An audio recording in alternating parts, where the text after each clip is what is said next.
Hey, sports card collectors, investors, my collectibles friends. I hope that everybody is having an amazing weekend. Thank you very much for joining me. It's freezing here, guys. It's like 30 degrees, so I'm just gonna make videos. I'm setting this one as a premiere. I don't typically premiere these, but I thought I haven't done this in a while. I should do it. So I'm making this on Saturday. It's gonna come out Sunday morning. Today's video is sports card investing for beginners and some questions to ask yourself. I'm gonna go through 3 or 4 key things that are very important for someone that's getting into the hobby or getting back into the hobby. If you are new here, please subscribe and hit that notification bell. If you like what you hear, go ahead and hit the like button while you're at it. Let's get that YouTube algorithm working. All right, guys, let's go ahead and dive right into it. All right, number 1, the most important thing to me, in my opinion, is a focused budget.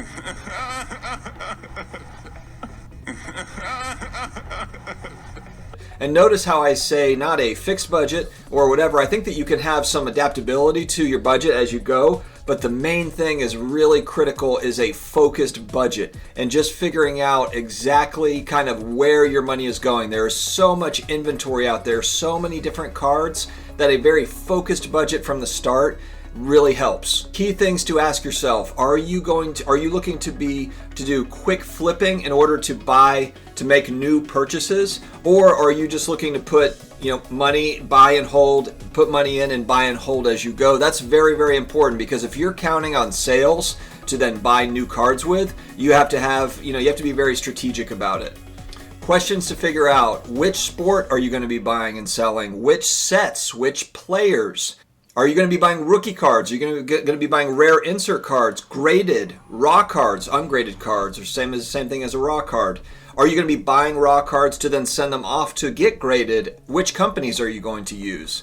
There's so many different just levels to investing in sports cards. There's so many different kind of layers to work through, and it's critical that you know the answers to these questions before you really start diving in. I got back in 2.5 years ago after a 20-year hiatus when I was collecting in my youth.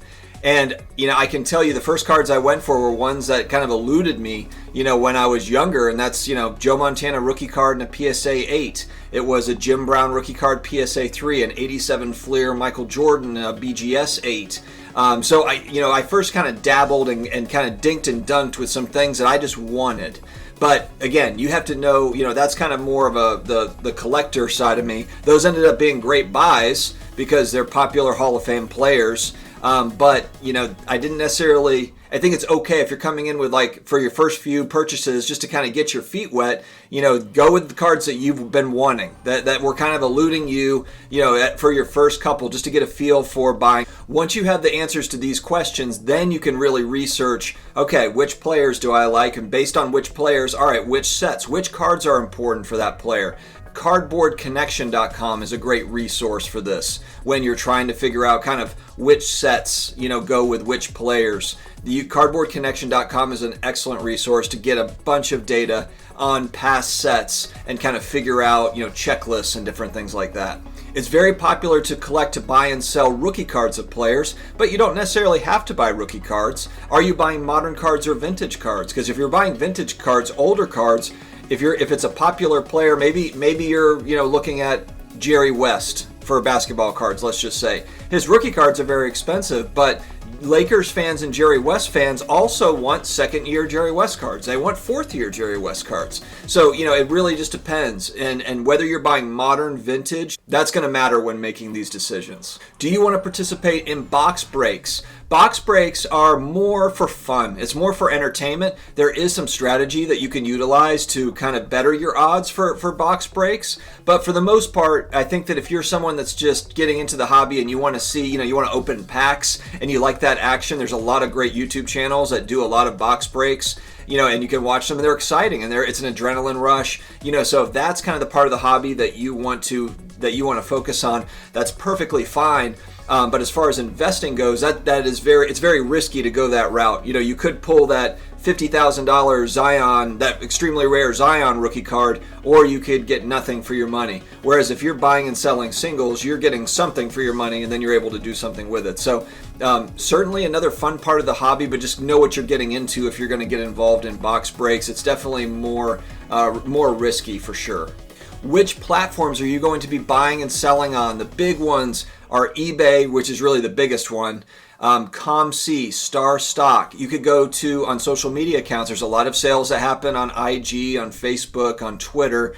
So there's a lot of different options. Facebook groups, if you can get into a Facebook group and really kind of get in with some trusted folks, there's a lot of good groups on Facebook that you can work in and buy and sell in. And there's many different options, but it requires a lot of research. And so it's just a matter of kind of nailing down your strategy and stick to that strategy. Just say like, hey, I'm going to do this for the next 6 months and see how it goes.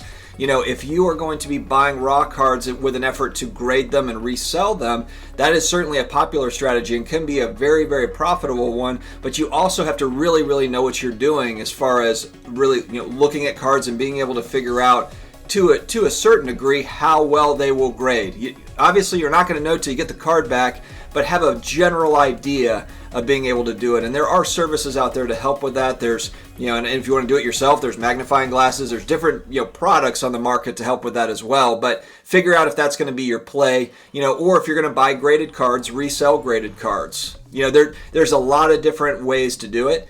These are just kind of the initial questions to ask yourself as you're getting in and getting started.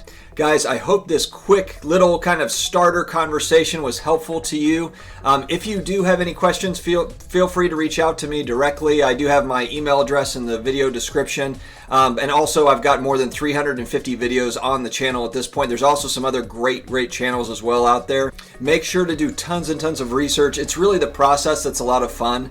Looking at eBay sold listings. I spend probably more time on eBay than I do, searching on Google for things. I mean, eBay sold listings, and trying to get an idea, of what's going on in the market is just a fun way to get started and kind of dig in at the different price points between grades and between raw cards and graded cards. It's a lot of fun. So guys, again, I hope there was some value with this video. If so, please do subscribe and please come back for our daily videos. Thanks very much for coming, and we will talk to you again later.